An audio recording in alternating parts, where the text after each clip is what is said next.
생생경제.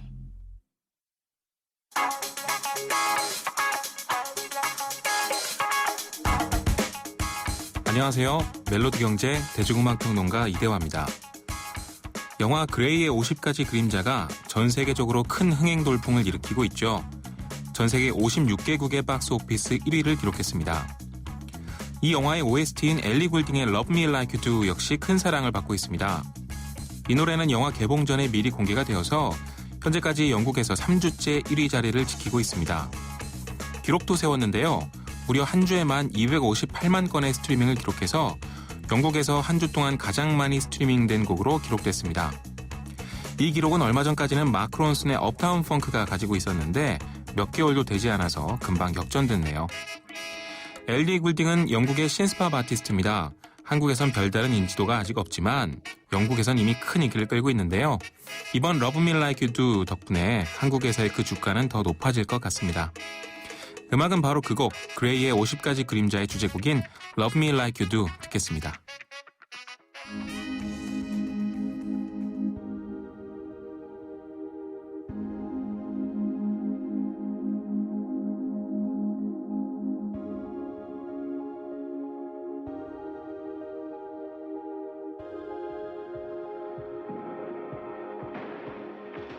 You're the light, you're the night, you're the color of my blood, you're the cure, you're the pain, 논란이 되고 있는 경제 이슈에 생생경제가 떴다. 생생경제 오늘의 두 번째 인터뷰는요. 3개월 만에 기준금리도 인하한 중국. 경기 부양에 본격적으로 나서나입니다.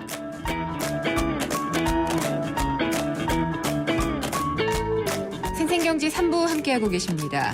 중국 인민은행이요, 지난해 11월에 이어서 3개월 만에 다시 전격적으로 기준금리를 인하했습니다. 그에 앞서서 또 지급준비율이라는 것도 인하를 했기 때문에 상당히 좀 부양기조로 나서고 있다라는 생각은 듭니다. 게다가 중국의 최대 정치 이벤트죠. 2개의 회의가 있어서 양회라고 하는데 전국 인민정치협상회의 정협, 그리고 전국인민대표대회, 전인대 이 두 대회를 앞두고 단행된 것이라서 더욱 이목이 집중이 되고 있습니다. 중국이 기준금리를 인하한 속내는 뭘까요? 그리고 또 내일부터 열리는 양회 이후에 중국의 경제정책은 어떤 방향으로 진행이 될지 한번 짚어보도록 하겠습니다. 현대경제연구원의 한재진 연구위원님 전화로 연결했습니다. 안녕하십니까? 네, 안녕하세요. 네, 기준금리를 중국이 또 내렸더라고요. 네, 예, 그렇습니다. 굉장히 이례적으로 보이는데 왜 이런 조치를 취했다고 보시는지요? 예, 이번에 2월 28일 중국인민은행이 예대금리를 지난해에도 한 11월에 0.25%포인트씩 인하를 했는데 네. 3개월 만에 재차 같은 수준으로 인하를 했습니다. 예금금리하고 대출금리를 네. 다 내린 거죠.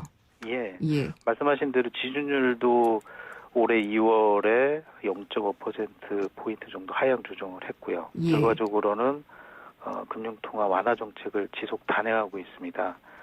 일단은 이제 무엇보다 이러한 이제 원인은 이번 조치는 최근 나타나는 수출 경기 회복이 지금 아직도 지연되고 있거든요. 네. 그런 부분들이 크게 작용하고 있고 또 아울러서 부동산 경기가 굉장히 오랫동안 침체되어 있고 또한 이제 저물가 기조가 계속 지속되고 있기 때문에 어떻게 보면 이런 부분들이 경기 부양 의미가 가장 크다고 할 수 있죠. 네. 그러면은 금리 또 한 번 내릴 가능성도 있을까요? 제가 보기에는 그럴 가능성이 높습니다. 금리를 이번에 내렸으니까 네.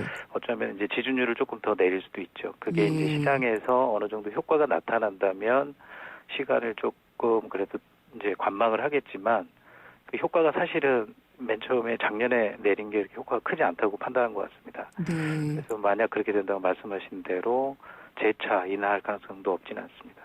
중국이 이렇게까지 나오리라고는 별로 예상을 못했었기 때문에 이례적이다라는 얘기가 참 많이 나오는 것 같아요. 근데 아무래도 이제 내일부터 이제 중국의 최대 정치 이벤트인 정협 전인대가 차례로 열리게 되잖아요. 네네. 특히나 이 전인대 같은 경우에는 여기서 아마 리커창 총리가 성장률이라든지 경제 정책의 방향 이런 것들을 아마 발표를 하게 될 거고요. 예, 그렇기 때문에 그 방향에 맞춰서 뭐 이미 좀 사전 정지 작업 같은 걸 한 게 아닌가 이런 느낌도 들어요. 뭐 그런 부분 없지 않은 것 같습니다. 예. 일단은 지난해 말에 이 중앙경제공작회의라는 회의를 열었습니다. 이거는 네. 뭐 특별히 연 게 아니라 매년마다 그 해 경제 상황을 점검하고 다음에 경제를 어떻게 꾸려나갈지 그런 계획을 세우는 회의인데요. 일단은 이 회의에는 뭐 시진핑 주석이라든가 뭐 리커창 총리 같은 최고 지도층이 참석을 하고 네. 또 성 대표들 각 성이 많잖아요. 네. 그 대표들도 참석을 합니다.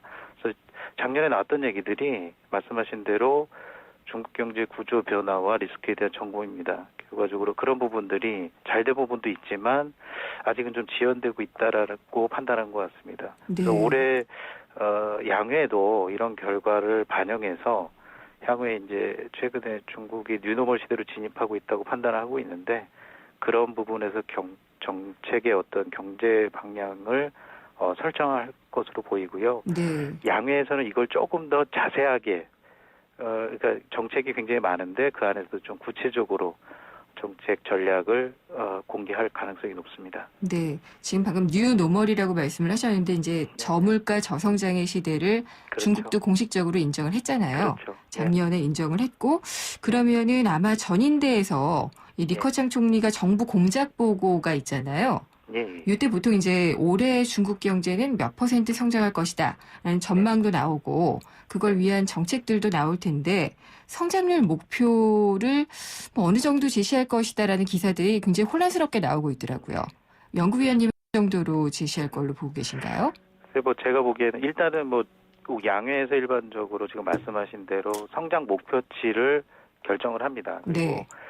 그동안에 고민했던 것들을 공적으로 발표를 하게 되는데 일단 뭐 IMF에서 올해 초에 올해 중국 경제 성장률을 6.8%로 전망하고 있고 중국의 뭐 최대 싱크탱크로 할 수 있는 중국 사회과학원에서도 7.0 정도로 네. 상당히 좀 낮게 잡고 있거든요. 그렇죠.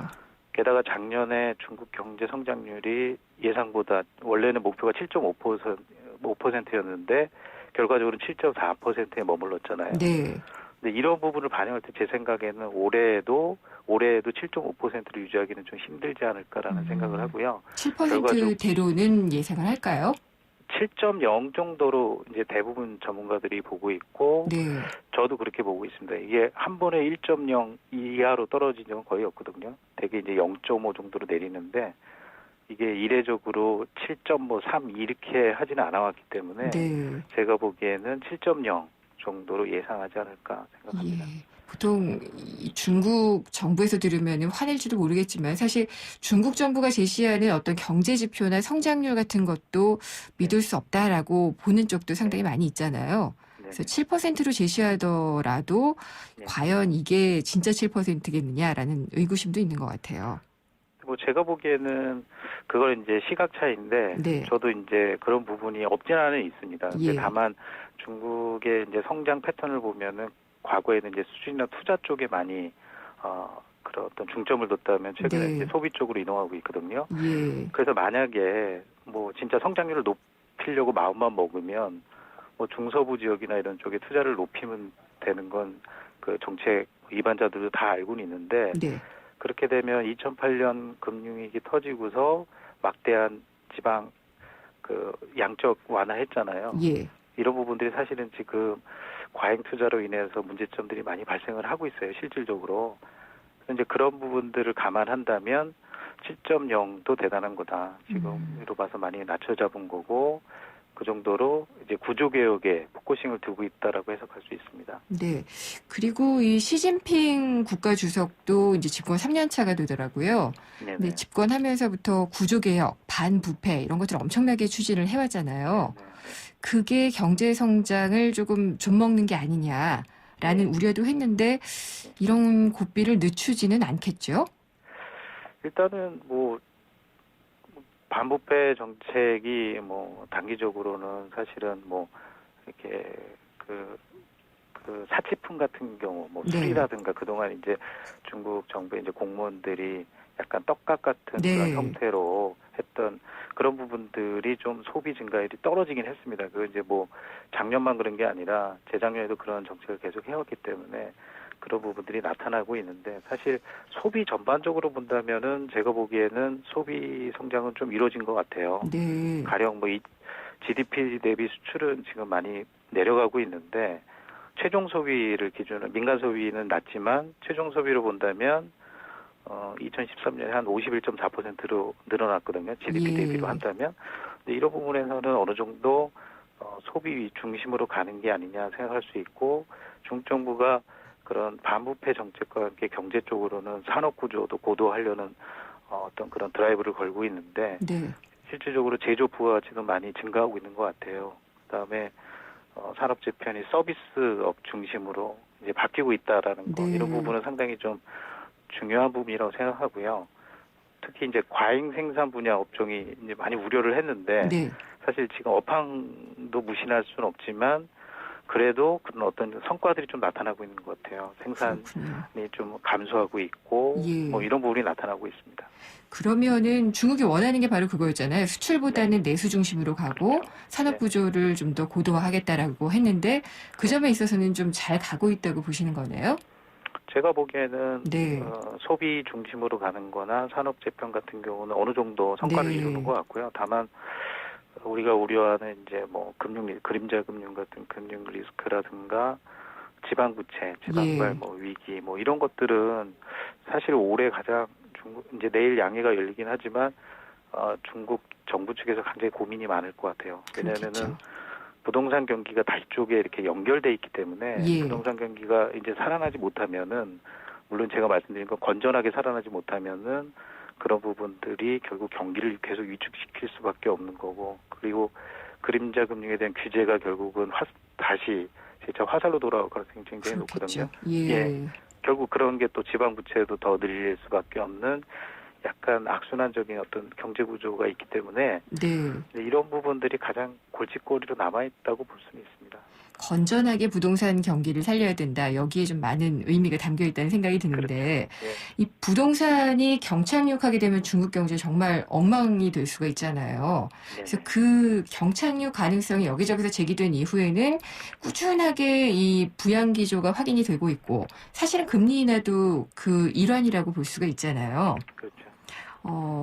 이거 이외에도 이제 부동산을 조금 더 불지피겠다라는 어떤 네. 그런 조치들이 나올 수 있을까요?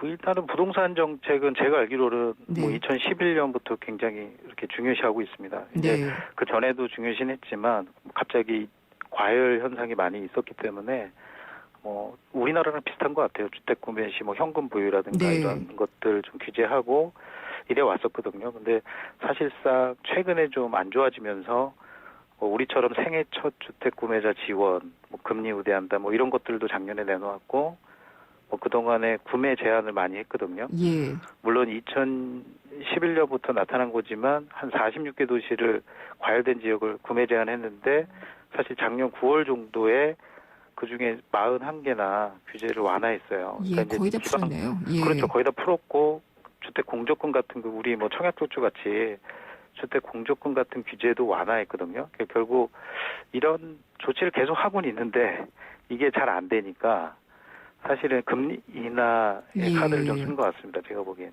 그렇군요. 그러면은요, 지금 추가 금리 인하도 나올 정도로 통화 정책은 완전히 확장적으로 가고 있는데 재정 정책 쪽에서도 좀 기대할 만한 게 있을까요?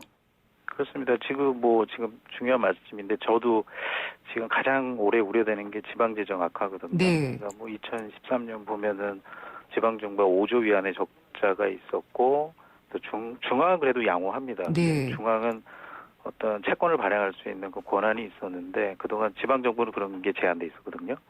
그래서 이 적자가 계속 늘어나는 구조예요. 그러다 보니까 최근에 작년 말인가 해서 작년 이제 하반기부터 어떤 채권 발행, 지방채 네. 발행 뭐 이런 것들을 용인해주면 제한적이긴 하지만 용인해주면서 은행한테도 좀 압박을 가했어요. 예. 그러니까 이런 불량 채권이나 이런 것들을 부실화하는 책임은 니네가 져라 뭐 이런 식으로 나왔기 때문에 은행 입장에서도 그런 부분이 조심스러운 거고 사실 지방적 부채가 가장 우려되는 거는 지방정부가 토지 매각, 이게 네. 세수 의존보다는 그동안에 토지 매각 수입에 의존을 하고 있었거든요. 결국 예. 이제 지방, 이제 부동산 시장하고 되게 연결되어 있는 건데, 이런 것들을 지방정부가 탕감해야 되거든요. 어느 정도 그렇겠죠. 탕감할 예. 시기가 올해 또 도래했고, 근데 이런 것들 가능성이 그렇게 크진 않아요. 제가 보기에는. 그래서 이런 부분들을 현재를 유지할 수 있겠지만, 네. 어느 정도 탕감할 가능성은 지금으로 봐서는 상당히 좀 어려운 상황이다라고 볼 수 있겠죠. 위원님께 짧게 좀 답변 부탁드리고 싶은 게 그러면 이 중국 경제의 현황은 만약에 네. 우리가 그 신호등으로 본다면은요. 네네. 빨간불, 뭐 노란불, 초록불이 있잖아요. 예. 뭐라고 볼 수 있을까요? 주황색이죠. 그러니까 주황색. 자동차가 이제 사거리 건너갈 때 예. 빨간색으로 바뀌기 전에 주황색으로 지금 바뀐 거거든요. 네네. 물론 이제 그게 빨간색으로 곧 바뀌기 전에 넘어간다면 네. 어떻게 보면 뭐 연착륙으로 갈 수 있는 굉장히 중요한 터닝 포인트가 될 거고, 만약에 빨간불에서 중간에 딱 서버리면 그게 이제 경착륙으로 이어질 텐데, 지금으로 봐서는 네. 말씀드린 지방 부채라든가 부동산 문제, 이런 문제들은 약간 중장기적인 리스크예요. 그렇겠죠. 잠재 예. 리스크이기 때문에 가장 중요한 건 실물이거든요. 실물인데 제조업 업황이 지금 뭐 PMI 네. 지수 보면은 50포인트 넘었잖아요. 그렇죠. 이번에. 예. 뭐 그런 게 사실은 약간 청신호라고는 할 수 있지만, 이게 어떻게 계속 확장될지는 사실은 지금으로 봐서는 좀 미지수예요. 예. 그렇기 지금 굉장히 때문에- 좀 다급한 변곡점이라고 그렇죠. 좀 해석을 할 네. 수가 있을 것 같네요. 네네. 더 여쭤보고 싶은데 시간이 모자라네요. 예, 오늘 말씀 잘 들었습니다. 감사합니다. 예, 들어가세요. 현대경제연구원의 한재진 연구위원이었습니다. 차우가 같네, 차우가 같아. 2588, 2588. 2588, 2588이 왜 차우가 같냐고요? 고객님, 제발 한 번만 눌러서 확인해 주세요. 왼쪽, 오른쪽 차우가 완전 같은 대리운전 번호죠? 응답하라, 응답하라. 2588, 2588. 응답하라, 2588. 네, 생생경제 3부 지금까지 함께 하셨고요. 잠시 후 4부에서는 경제 이면을 짚어보는 경제뉴스 뒤집기, 그리고 생생로펌이 준비가 되어 있습니다.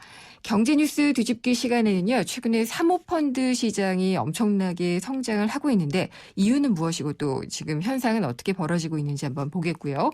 생생로펌 시간에는 경제가 어려워지면서 개인 회생 제도를 이용하는 사람들이 좀 많아지고 있는데 이게 좀 도덕적인 해이까지 이어지고 있다고 합니다. 그래서 법적인 궁금증들을 자세하게 한번 짚어보도록 하겠습니다. 궁금한 점이나 의견은 문자, 짧은 문자는 50원, 긴 문자는 100원이 부과되는 휴대전화 우물정의 0945번, 또 YTN 라디오의 애플리케이션 예스를 통해서 남겨주시면 되고요. 웹사이트 김은경의 생생경제 게시판에 남겨주셔도 됩니다. 잠시 후 4부에서 뵙겠습니다. 경제를 위한 바른 시각, 본질에 다가가는 심층 분석, 가치를 추구하는 정확한 해석. YTN 라디오 김윤경의 생생경제. 친절한 경제, 오늘의 경제 키워드. 안녕하세요. 경향신문 조미덕 기자입니다. 오늘의 키워드는 뿌리산업입니다. 뿌리산업진흥법에는 뿌리산업이 주조, 금형, 용접, 소성가공, 표면처리, 열처리 등 6개 기술 분야라고 정의되어 있습니다. 쉽게 말해 금속을 녹인 뒤 틀에 부어 모양을 만들고 어떤 재료를 때리거나 눌러서 모양을 변화시키고 용접하고 표면에 강화 처리를 하는 산업입니다.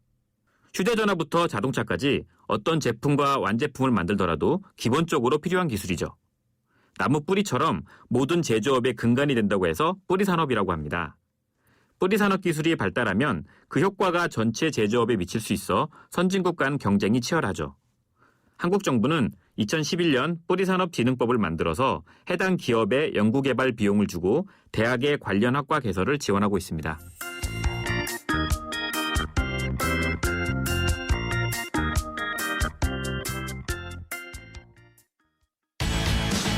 이건 왜? 뉴스에선 볼 수 없었던 뉴스 속 스토리. 경제 뉴스 뒤집기 한파. 모든 사람이 꿈꾸는 내일 롯데건설 협찬으로 김윤경의 생생경제 4부 시작하겠습니다. 경제뉴스 뒤집기 시간이고요. 오늘은 한국경제신문의 허원순 논설위원과 함께합니다. 안녕하십니까? 네, 안녕하십니까? 네, 사모펀드 시장이 급성장하고 있다라고 하는데요. 네, 이게 사모라는 것이 사적으로 개개인들이 모여서 만드는 거잖아요. 예. 요즘 그런 기사들이 이제 투자 기사에 조금씩 나오고 있죠. 예. 그래서 사모펀드가 떤다, 아니면 뭐 사모펀드가 주목된다 하는데, 예. 이런 얘기입니다. 공모가 아니고 사적으로 아름아름으로 사사로울 사자 모지발모 펀드. 그러니까 공모 같으면 예를 들어 우리가 대표적인 은행은 다수인들로부터 돈을 받아서 뭐 펀드는 아니지만 네. 예금을 운용을 해서 투자를 해서 그리고 이제 예금자한테 이자를 돌려주고 이런 식이잖아요. 그렇죠. 정부사도 뭐 무슨 펀드 해가지고 가면은 불특정 다수를 상대로 가입해가지고 하는 이건 이제 공모 펀드입니다. 정권에서 예. 가서 무슨 형 나는 주식형에 이렇게 투자해 주시오, 나는 채권형에 해주시오, 나는 혼합형에 투자해 주시오 하는 이런 대부분 다 공모 펀드고 그거 말고 사적으로 이렇게 아름아름으로 돈을 모아서 투자하는 거 그게 사모펀드입니다. 네, 사모펀드 그러면은 저는 이제 외국들만 많이 떠올랐어요. 네. 그동안에 뭐 외환은행과 연루가 됐던 론스타도 론스타, 그렇고요. 예, 그렇죠. 근데 이제는 우리나라 토종 사모펀드도 꽤 많더라고요. 맞습니다. 예. 우선 사모펀드가 이게 돈이 어느 정도 축적된 사회, 경제적으로 발전된 사회에 굴러가는 겁니다. 네. 개인적으로 어떤 사모펀드 이렇게 보니까 뭐 한 개인의 이름으로 200억을 투자했다 뭐 이런 경우도 예. 있더라고요. 아주 극단적으로 많은 경우긴 하지만 그 개인이 그렇게 ESI 운용하는 사람이나 빌려주는 사람의 ESI 신뢰관계가 아니면 그렇게 될 수도 없고 또 자본이 축적돼야 되는 거고 그래서 우리가 보면 론스타 네. 또는 서울 지하철 9호선 공사하는데 많이 지분 참여한 뭐 맥쿼리 이런 예. 호주에서 이런 데서 이제 돈을 모아서 이런 데 공격적으로 투자해서 이익을 내서 투자한 사람들 돌려주고 그렇게 하는 예. 걸 봐왔죠. 근데 이제 국내에도 사실은 한 이게 역사가 벌써 10년 정도 이렇게 되니까 제대로 하고 있는 게 꽤 된다고 합니다. 그러니까 돈을 모아는 다리가 1조 원 이상인 게요. 네. 지금 그런 펀드가 제가 대충 이렇게 헤아려 보니까 15개인가 그렇게 돼 있고요. 네. 그 1등부터 이제 이 사모펀드의 1등부터 한 19등까지 가면 뭐 최소한 7천억 뭐 이 정도까지 내려가고 있더라고요. 그러니까 규모가. 1조 원 운용에. 규모까지 가면 상당하네요. 예. 그렇습니다. 그래서 이게 제가 봤더니 국내에도 제일 큰 데가 MBK 파트너스. 아, 뭐 MBK. 예, 뭐 많이 나오죠. 뭐 최근 네. 금호산업을 나놓고 아시아나하고 이렇게 돼 있는 그 금호산업의 지주회사인 금호 아시아나그룹의 지주회사인 금호산업을 뭐 MBK 파트너스 MBK 펀드가 네. 뭐 인수에 나섰다, 인수전에 나섰다 이런 기사가 많이 나오고 많이 했거든요. 나오죠. 예, 그런 데 들어간 여기인데 여기가 지금 1등 제일 크고요. 예. 여기는 오래됐습니다. 2005년도인가? 제가 여러 자료를 봤더니 2005년도에 설립됐대. 옛날에 그 작관 박태준 씨 사위. 네. 김병주 씨. 김병주. 예. 예. 그 사람이 회장인데 어쨌든 여기는 좀 보니까 6조 원이 넘습니다. 모아놓은 돈이. 오, 그렇군요. 예. 그러니까 이게 이제 최근 재밌는 게 이렇게 이제 사적으로 모으는 돈을 그동안은 비록 사모펀드라도 개인이 다 되는 건 아니고 주로 많은 게 이제 기관 그러니까 은행이라든가 뭐 투자자문 증권사 이런 데 가서 나의 실력을 믿고 예. 이렇게 투자해주면 내가 좋은 기업들, 좋은 물건을 충분히 찾아서 빌딩이든 기업이든 요즘 사회 뭐 인프라 같은 거 다잖아요. 그렇게 투자를 해서 적어도 몇 % 이상의 수익률을 내가 줄 테니까 날 믿고 해보시오. 네. 이제 그런 식으로 진행이 되거든요. 그런데 이제 기관으로만 하는 게 아니고 최근에 이제 정부에서 이것도 하나의 뭐 규제다고 보고 풀어가 개인들도 할 수 있게끔 그게 예, 그러니까 사모펀드를 감독원에서 엄격하게 금융감독원에서 엄격하게 봤는데 지금 풀어서 좀 이렇게 규정을 풀어가지고 뭐 사후에 신고하게 한다든지 그 운용의 투명성만 하면은 네. 왜냐면 누가 뭐 그두어서 가지고 날라버렸다.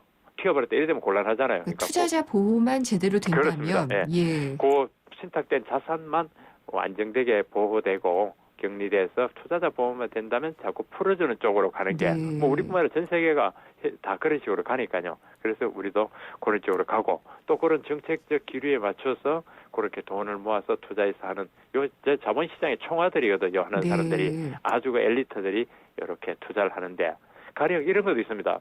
이렇게 해서 단순히 뭐 지금 많이 나오는 건 기업 인수 이런 게 많이 나오잖아요. 네. 뭐 동양생명 부실한 게 중국에서 산다, 우리도 인수전에 나선다. 아까 말했는데 금호산업을 하겠다. 지금 제일 뭐 크죠. 그런 것도 있는데. 예. 예컨대 나는 내가 잘하는 게 발전소 분야를 잘한다. 네. 가령 발전소 플랜트를 잘한다고 하면 나는 돈을 모아가지고 발전소 공사를 하는 거예요. 그리고 그 전기를 정부나 필요한 데다가 팔고 그럼 그 전기값을 받아서 투자된 금액이 이자 이상에 나오면은 그걸로 말하자면 돌려준다. 네. 여기 국내에서 말고 특히 해외 같은 데는 예컨대 우리가 뭐 베트남이다 뭐 버마 이런데 태국 이런데 못 사는 나라일수록 전기는 필요하단 말입니다. 가령. 네, 기간 그러면 산업이죠. 예, 그거 전기가 있어야 뭐 공장이 돌아갈 거고 뭐 모든 게 돌아가니까. 그런데 그 나라에 돈은 없습니다. 예. 그러면은 자 외국에도 문을 여는 겁니다. 발전소를 지어 주십시오. 지어가지고 우리 전기는 우리가 사겠습니다. 정부가. 그러면은 이제 요금이 생기니까요. 전기 요금 같은 거 그걸 가지고 받아서 투자된 금액의 이자 이상을 빼내고 네. 그런 쪽에 특화된 사람들도 막 나오고 있고 그렇습니다. 그렇군요. 그러면은 지금까지 말씀하신 것들은 약간 좀 개인의 성격이 강한 독립형 사모펀드들이잖아요. 예. 근데 보니까 증권사도 그렇고 뭐 국책은행들도 그렇고요. 아, 예. 사모펀드 많이 만들더라고요. 그렇더라고요. 이렇게 예. 보니까 아까 말한 MBK 이런 게 이제 개인들이 받고 네. 예컨대 지금 국내 2위가 한국산업은행 계열의 펀드입니다. BF. 예. 예, 또 그러고 미래에셋 자산운용 네. 거기에서도 별도로 또 이렇게 2조 원 규모의 그런 운용을 하고 있고요. 뭐 독립 개인들이 하는데 보고라든가 뭐 스티게가 이렇게 예. 하는 데도 있지만은 예전에 KTB 계통도 있고 또 신한 PE 같은 거는 신한은행 계열인데 중소기업 은행도 있고 이제 은행 같은데 이것만 하기에는 리스크도 많고 또 투자를 전부 잘하는 전문가들이 많지 않지 않습니까? 네. 그러니까 일부 그 자기네들 출자 있는 자금의 여력 범위 내에서 일부를 내서 금융 계열사에서도 이렇게 사모펀드를 하는 그런 경우가 많이 있네요. 은행들 아까 지금 언급한 예. 그런 은행 같은 경우 그렇죠. 근데 말씀하신 경우 이제 MBK 파트너스는 규모도 상당히 크고요. 네, 금호산- 6조 예, 금호산업에 또 이 인수자가 될 만큼 잘 달려가고 있는데 인수 경쟁자로 예, 아직 예. 확정은 안 됐고 그렇죠. 유력한 뭐 어쨌든 후보겠죠. 보면은 네. 개인이 운용하니까 특장점을 가지고 또 신속하게 움직일 수도 있지만 예. 정말 정보가 많이 공개되어 있지 않기 때문에 내가 과연 투자를 해도 좋을지 그런 것들이 있어서 투자자들은 상당히 좀 걱정도 될 것 같아요. 예, 저도 뭐 함부로 말하기 조심되네요. 예. 그렇습니다. 이게 사실은 이제 그러니까 사모펀드 PEF 네. 이걸 운용하는 사람 운용자가 가장 중요하다고 생각합니다. 네. 첫 번째는 신뢰겠죠. 그렇죠. 예를 들어 내도 이렇게 작업을 맡길 때 떼어먹고 사고가 나지 않는 사람. 예. 두 번째는 실력. 모르겠습니다. 어쩌면 실력이 첫 번째를 할지도 모르겠습니다만 어쨌든 그 신뢰와 실력이 있어야 예. 아무리 신뢰가 있어도 돈 가져가서 실력이 없으면은 이 어려운 저금리 어디 가서 투자를 내겠습니까? 그죠? 그러니까 그걸 가지고 뭐 국내외 인프라도 하고 투자도 하고 또 기업도 인수하고 기업 인수한다고 그게 다 됩니까? 거기에다 네. 좋은 경영자를 또 섭외가 기업의 가치를 확 끌어올려 가지고 뭐 어디 맥주 회사를 사서 잘 그걸 패서 시장 판매율 높이고 해가지고 더 비싼 값에 외국에 팔아먹는다든가 네. 이런 이제 사업을 하는 거 아닙니까? 그리고 뭐 예컨대 우리 국내에 무슨 지하철 노선을 예를 들어 서울에 10호선을 새로 까는데 이제 정부 예산 넣고 그렇다. 네. 그러면 내가 국제적으로 가서 어떻게 돈을 모으고 뭐 어떻게 그걸 기획을 해서 하는데 들어가겠다든지 이런 사업을 보는 안목, 네. 그다음에 기업을 보는 안목, 그리고 특정 산업과 경제를 보는 안목이 있는 사람들이 이제 우선 대줘야 되는 거고. 그리고 개인들은 이제 그런 사람들 진짜 찾을 것이냐. 예. 그렇게 찾는다 하더라도 아직까지는 소액으로 가서는 아마 좀 더 기다리시라 그럴 거예요 아마. 못 들어가죠. 예, 그러니까 어디 규정을 보니까요. 지금 정부가 검사 없이 할 수 있는 게 그 펀드 구성이 49명 이하로 한 사람당 5억 원 이상 투자하는 그런 개인 법인 이런 거는 현재 검사 없이 BF 만들 수 있고 앞으로는 이제 그 금액도 낮추고 제한을 없애겠다 이렇게 방향이 가는가 봅니다. 네. 네, 그러니까 아직은 어느 정도 금액이 되고 사실은 이런 어느 정도 아까 49인 이하 5억 원 기준이라고 했습니다만 이런 게 돼줘야 거기 가서 기본으로 이거 묻고 저거 확인하고 이런 아주 기초적인 일이 아마 뭐랄까 네. 질의응답 오가지 않겠죠. 그 수준을 넘어가는 거죠, 그죠? 자본에 이만큼 모이게 되면은 아무래도 실력은 이렇게 불가피하게 갖고 있어야지 될 수밖에 없고 안목도 그럴 것 같은데요. 그렇습니다. 예. 저 걱정되는 것은 사실은 돈에는 윤리가 없잖아요. 그렇기 때문에 이제 수익률을 많이 네. 높이는 것만 생각하다 보면은 네. 이게 이제 어떤 국민의 공공적인 목적이나 이런 것들을 반대로 갈 수도 있고요. 이런 문제도 참 중요할 것 같아요. 그게 전 이렇게 봅니다. 진짜 돈과 윤리, 뭐 네. 돈의 색깔, 뭐 거라고 하는데 여기서 펀드도 아마 터무니없는 짓을 하지 않을 겁니다. 왜냐하면 예. 여기도 이미지가 굉장히 중요하거든요. 네. 그래서 터무니없는 뭐 예를 들어 투자를 해가지고 도저히 이건 뭐 상식적으로 뭐 하다는 그런 데 투자해서 수익률을 낸다 한들 그게 장기 발전이 안 될 겁니다 아마. 예. 그래서 어느 정도 합리적인 딜이 이루어지고 합리적으로 투자가 되는 공공에서 돈 넣기에는 부족한 부분이라든가 아니면 일반 비즈니스에서 거래되는데 들어가서 아마 아직 그렇게 할 겁니다. 물론 네. 뭐 우리가 모르는 어떤 PF가 있어가지고 어떤 사업을 하는지 그런 사례를 제가 아직 알지는 못합니다만 전체적으로 봐서는 그렇게 갈 때 다만 말씀하신 대로 이게 수익률을 쫓다 보니까 안정적으로 하는 기업이라든가 안정적으로 하는 금융회사들과는 조금 다르게 기민하게 움직이고 기업 가치를 높이기 위해서 조금 더 적극적으로 적극 내지는 그런 정도의 그런 투자 행태로 충분히 우리가 예상해야 될 것 같은데요. 네, 알겠습니다. 오늘 말씀 잘 들었습니다. 감사합니다. 예. 한국경제신문의 허원순 논설위원이었습니다. 모르면 당하는 경제 법률 생생로펌.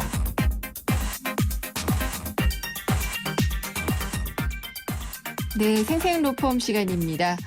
법무법인 한별의 안병환 변호사 나오셨습니다. 안녕하십니까? 네, 안녕하세요. 이 경기가 어려워지다 보니까 네. 부채도 많이 들고 그렇죠. 부채를 또 못 갚게 되면 개인회생 많이들 이용하라는 광고도 굉장히 많이 봤어요. 그렇죠. 예. 예. 근데 이게 지금 일단 개인회생 절차라는 것이 어떤 건지 정확하게 모르시는 분들도 많이 있거든요. 네. 이 내용을 좀 설명을 해주세요. 네, 개인회생 제도는 재정적으로 이제 어려움에 처한 분이 개인 채무자로서 이제 장래에 어떤 계속적으로 어떤 수입이 있다거나 조금만 봐주시면 나머지를 갚고 이제 다시 회생할 수 있습니다. 이런 취지의 제도인데요. 어떤 파산 대상자와는 달리 어떤 회생 가능성을 매우 중시하고요. 일정한 급여나 소득이 있다.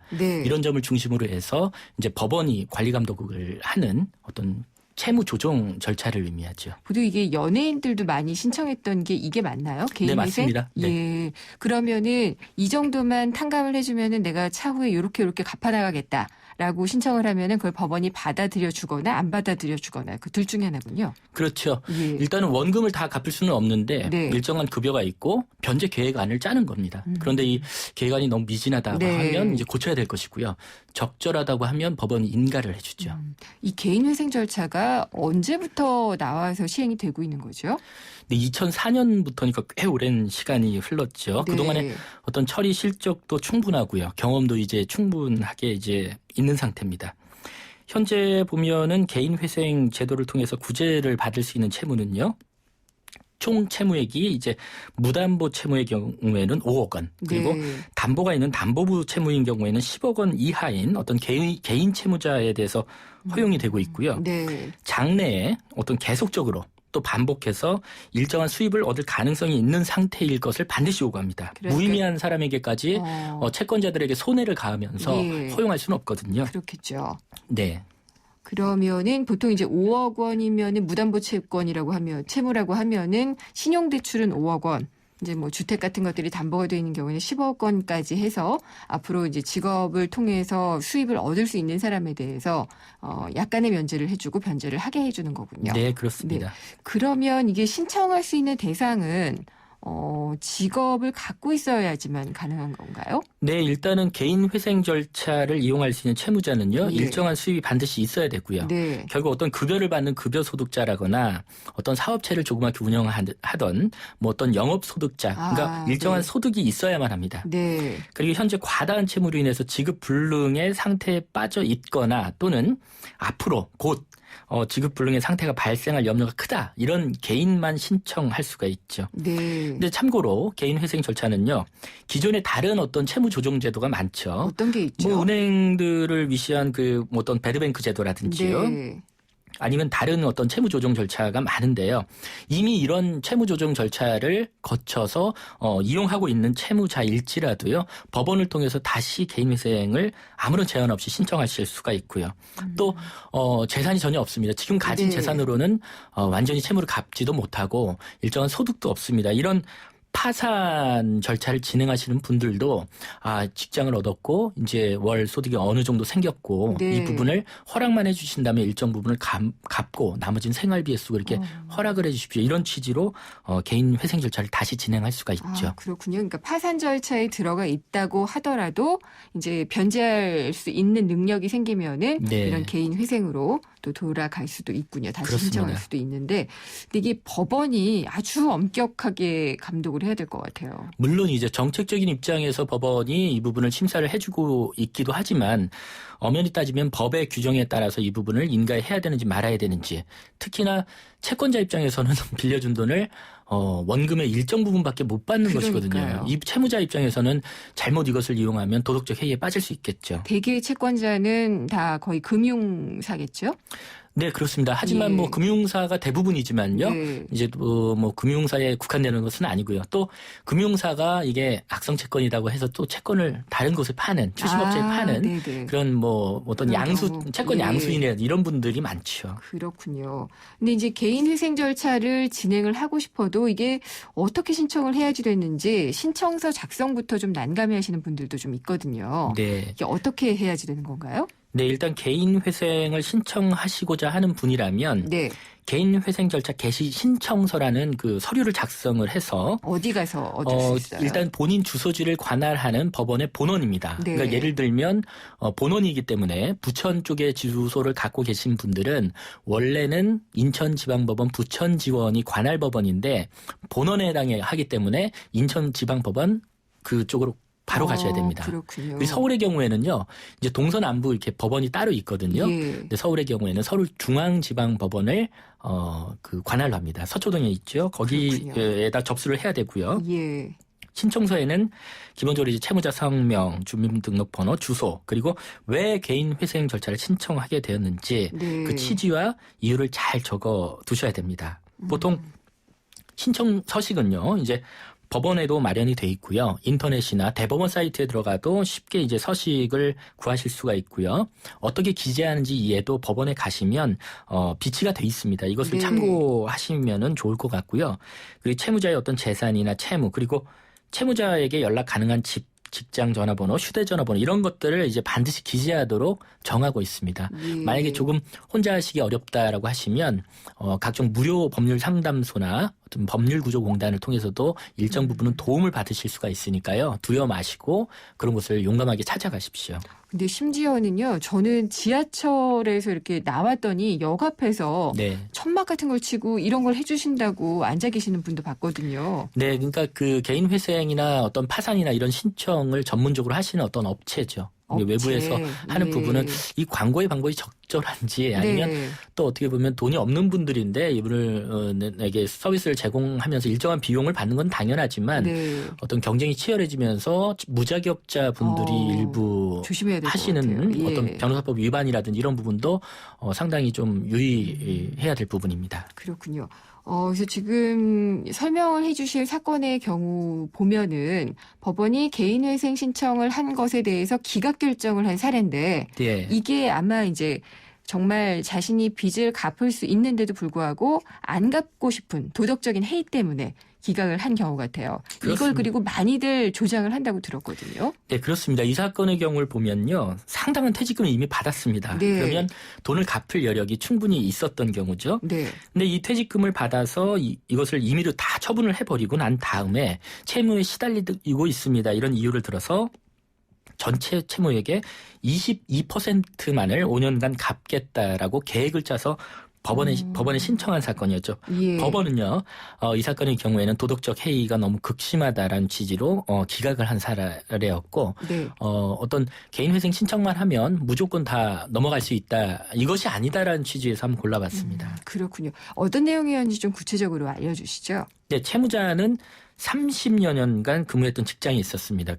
그런데 이제 퇴직을 하면서 퇴직금으로 무려 1억 9천여만 원을 받게 됩니다. 많이 받으셨네요. 근데 문제는요. 채무자가 지급받았던 퇴직금을 아주 짧은 기간 내에 뭐 생활비를 썼다 아니면 주식 투자를 했다가 손해를 봤다 이런 취지로 모두 소비를 했고요. 특히 채무자는 이혼을 했었는데 그 전처에게 채무 변제의 명목으로 또 상당한 돈을 지급했습니다. 어떤 이혼이 가장일 수도 있겠고 또 채무자의 전처이기 때문에 차용증이나 이런 부분도 사회 작성됐을 가능성이 있는데 어쨌든 채권자는 이런 주장을 하면서 돈이 현재 없다라는 그 주장을 했죠. 결국 지급받은 상당한 퇴직금을 단기간에 임의로 소비한 후에 법원에 대해서는 채권에 대한 어떤 변제 자력이 부족합니다. 이런 취지로 개인회생 절차를 허락해달라고 신청했지만 법원은 받아들이지 않았죠. 지금 설명하신 것만 들어도 안 받아들여질 것 같아요. 네. 그러니까 상당한 그 퇴직금을 받았고 그걸 뭐 다 썼고 그런 다음에 이제 채무를 못 갚겠다라고 한 거니까요. 법원은 어떤 이유를 들던가요? 네, 마찬가지의 취지를 언급했는데요. 법원이 특별히 말한 부분은 채무자가 거액의 퇴직금을 받아 1년도 안 되는 짧은 시간에 대부분 모두 처분한 뒤에 예. 개인 회생을 신청한 사정 등을 고려한다면 이 채무자가 개인 회생 절차가 보호하려는 그 성실하지만 어떤 운이 없는 그런 불운한 네. 채무자에 해당한다고 보기 어렵다 이렇게 밝혔고요. 이어서 채무자가 전처에 대한 채무 변제나 주식 투자로 퇴직금을 처분한 것 이런 것 또한 그 어떤 다른 채권자들은 또 평등하게 변제를 받아야 될 위치에 있는데 네. 어떻게 보면 특정 채권자에게 이유 없이 우선 변제하는 그런 행위와 다를 바 없다. 결국에는 도덕적 해이가 심하고 이것은 편파적인 어떤 채무 변제나 경우에 따라서는 이것을 채권자를 해치는 예. 그 전체 그 재산을 감소시키는 사회 행위에 해당될 수 있다라고 언급하면서 신청을 허락하지 않았죠. 그렇군요. 지금 문자로 온 경우에는 이게 그 3074님인데 빚독촉이 10년이 지나면 소멸되나요라고 물어보신 질문이 있는데요. 네. 이게 결정과는 조금 다르기는 하지만 다르지만 말씀드리면요. 네. 일단은 일반 채권의 경우에는 소멸시효가 10년입니다. 네. 그 말을 쉽게 말씀드리면 돈을 받을 분이 아무런 권리 행사를 10년 동안 안 했다라고 한다면 10년이 지난 시점에서 못 받아요. 채무자는 당신이 이제 소멸시효가 완성됐기 때문에 네. 나에게 돈을 청구할 수 없습니다라고 예. 말할 수 있어요. 네. 그렇군요. 알겠습니다. 오늘 유용한 말씀들 많이 들었네요. 감사합니다. 네, 감사합니다. 법무법인 한별의 안병환 변호사였습니다. 생생경제를 다양하게 만나는 방법. YTN 라디오 앱 예스와 YTN 라디오 웹사이트, 팟캐스트를 통해서 실시간 청취와 다시 듣기가 가능합니다. 언제 어디서나 손쉽게 만날 수 있는 생생경제. 참 좋다.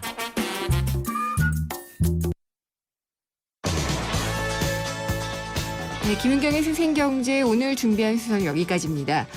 오늘 내용들 다시 들어보시려면요. 생생경제 홈페이지 또 팟캐스트, 스마트폰 애플리케이션 예스를 통해서 가능합니다. 또 인터뷰 내용은 전문으로도 조금 있으면 확인하실 수가 있습니다.